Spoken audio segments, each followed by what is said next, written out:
आखिर उन्होंने उस वक्त उस द्रौपदी को क्यों नहीं बचाया, क्यों नहीं दुर्योधन में 2 थप्पड़ खींच के मारे। दूसरी बात, एक सवाल थोड़ा सा और है।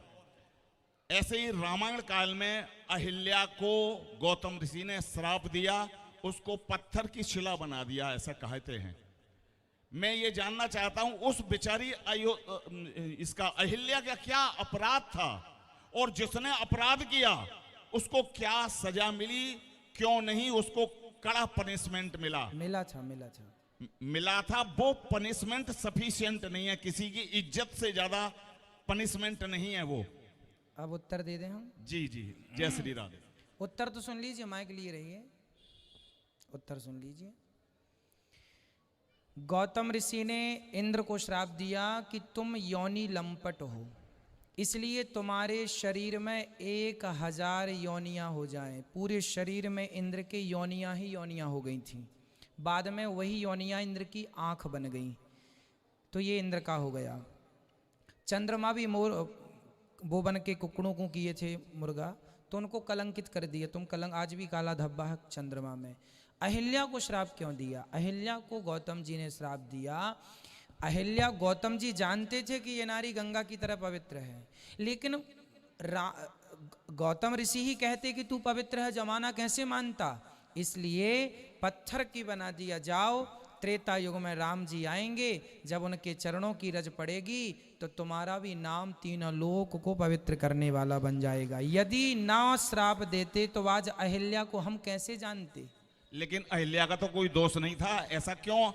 नहीं। इंद्र जो कि देवताओं का लीडर, अगर देवता ही या हमारा लीडर ही ऐसा काम करेगा तो सामान्य जन क्यों नहीं कर सकता है? नहीं, इसलिए इससे ये शिक्षा नहीं मिलती। इसलिए इंद्र की कहीं पूजा नहीं होती। इंद्र का सबसे बड़ा दंड यही तो है कि इंद्र ऐसी घिनौनी हरकत करता है, इसलिए इंद्र की कहीं पूजा नहीं होती। बताइए कहाँ मंदिर है? इसलिए ना, क्योंकि ये गंदी आदत वाला आदमी है, भले देवता है, इसलिए पूजा नहीं होती इंद्र की कहीं। आज ही हमने कथा में सुनाया, और देवता चित्त, इसलिए भगवान कृष्ण ने भी इंद्र की पूजा बंद कराई थी। नंद बाबा वसुदेव जी करते थे ना, तो नंद बाबा वसुदेव जी किनकी, नंद बाबा किसकी पूजा कर रहे थे? इंद्र की। भगवान ने कहा इंद्र की नहीं, गिरिराज जी की करो, तो भगवान ने बंद कराई। तो ये दंड ही तो है। लेकिन इन सभी चीजों में जो इंद्र के नीचे देवता थे, क्या उनको एकजुट होकर उस इंद्र को पनिशमेंट नहीं देना चाहिए था? उसको हटाना नहीं चाहिए था? भाई, इंद्र का सिद्धांत है, इंद्र का जो सिद्धांत है, जैसे प्रधानमंत्री हमारे 5 साल के लिए होते हैं, उसी प्रकार जो 100 यज्ञ करता है उसे इंद्र बनाया जाता है। अभी वर्तमान में पुरंदर नाम के व्यक्ति को इंद्र बनाया गया है। ये जो घटना है, ये पुरंदर नाम के इंद्र की घटना है। अभी उनका पुण्य पूरा है। भाई देखो, एक बात बताओ, हम यदि पाप करेंगे तो पाप का दंड हमें तुरंत नहीं मिलता, समय आने पर मिलेगा। उसी प्रकार इंद्र का कार्यकाल समाप्त होगा, तब उनके सारे इन पापों का हिसाब होगा।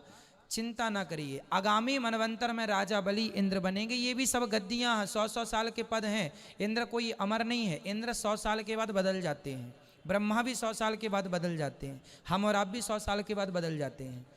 तो ये आपका पहला प्रश्न था, जिसका हमने अपनी बुद्धि और विवेक के अनुसार आपको कहा। अब दूसरा प्रश्न था आपका कि पितामह भीष्म जैसे दिग्गज खड़े थे और भरी सभा में द्रौपदी लुट रही थी। तो द्रौपदी लुट रही थी भरी सभा में और सब चुपचाप बैठे थे। उसी का दंड तो मिला कि जितने लोगों ने तमाशा देखा था द्रौपदी की साड़ी खींचने का, सबको दंड मिला, सब महाभारत में मारे गए। ये सबको दंड मिला है, देर से। ईश्वर के घर थोड़ा देर है, अंधेर नहीं है। पितामह भीष्म जैसों को क्यों नहीं बोलना, क्यों नहीं बोले? पितामह भीष्म से बाद में जब बाणों की सैया पर लेट गए ना, तब उनसे ये सवाल किया था कि आपने क्यों नहीं द्रौपदी की साड़ी बढ़ाई? तब उनने कहा कि मैंने दुष्ट दुर्योधन का अन्न खाया था, इसलिए मेरी बुद्धि भी दुर्योधन की तरह हो गई थी। अब वो एक एक बूंद लहू जमीन पर गिर गया है, अब बुद्धि निर्मल हो गई है। इसलिए कहता हूँ, जैसा खाओ अन्न वैसा रहे मन। दुष्ट का अन्न खाओगे तो पितामह जैसों की बुद्धि भी दुष्टता से भर जाएगी। इसलिए अन्न खाओ, पानी पियो छान के।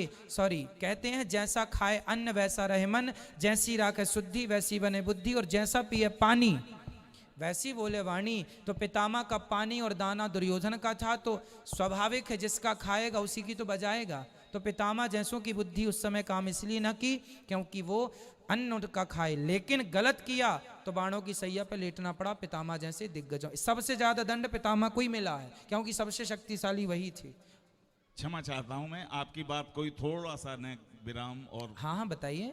आपने अभी एक बात कही थी कि जिन्होंने वहां सभा में बैठ के वो दृश्य देखा, हाँ उनको पनिशमेंट क्या मिला कि उनकी मृत्यु हुई। बिल्कुल, महाभारत में एक भी नहीं एक बचा। मिनट, यहीं मृत्यु तो सबकी हुई, सबने, मतलब क्या पांडव अमर थे, मृत्यु उनकी भी हुई, लेकिन क्या मृत्यु हो जाना, क्या उनको पर्याप्त दंड है, आप मानते हैं? देखिए, मृत्यु हो जाना, मृत्यु मृत्यु भेद होता है, समझिएगा। इस बात पे बड़ी गहराई है जिसको आपने पूछा है।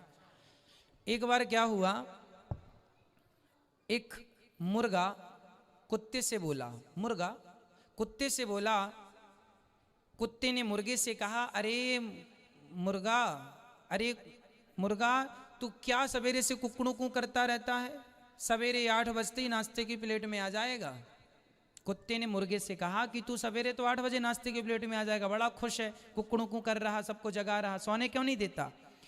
तब मुर्गे ने कहा, भाई साहब, माना कि मैं सवेरे कट पिट के 8 बजे नाश्ता की प्लेट में आ जाऊंगा, लोग मुझे खा जाएंगे, पर मेरी मृत्यु को लोग कुत्ते की मौत नहीं कहते। मौत भी कई प्रकार की होती है, एक बहादुर वीरता की मौत होती है। कैसे मरे? हमारे देश का जवान जब सेना के लिए लड़ता है, देश के लिए वो मरता है ना, तो उसकी वीर गति होती है। जबकि मरना तो और भी लोग मरते हैं, पर उनको तो वीर गति नहीं बोला जाता। तो मौत भी 2 प्रकार की होती है, एक कुत्तों की मौत आदमी मर जाता है, एक वीर गति को प्राप्त करता है। तो दुर्योधन जो मौत मरा था वो कुत्ते की मौत थी, तड़प तड़प के मरा था, तो ये मौत उसकी सजा थी। इसलिए दुर्योधन की मौत वीर गति वाली मौत नहीं थी, तड़प तड़प के मरा था, जंघा टूट गई थी, तड़प रहा था, सारे पाप उसके कर्म याद आ रहे थे, तो कुत्ते की मौत थी वो। इसलिए मौत भी कई प्रकार की होती है। वीर गति को प्राप्त हो जाए, एक बार में देश के लिए मर जाए, वो गति है। मरने पर भी लोग करते हैं वाह, ये मौत है। सामान्य आदमी मर जाता है, रेंगते रेंगते बेटा बेटा करते, इनकी यही कुत्तों की मौत है। तो मौत मौत मौत भेद होता है। ठीक है जी, धन्यवाद। खुश रहिए, खुश रहिए। बहुत अच्छा सवाल था आपका, ये आपके जीवन का अनुभव था, ये आपकी मैच्योरिटी है। सुंदर।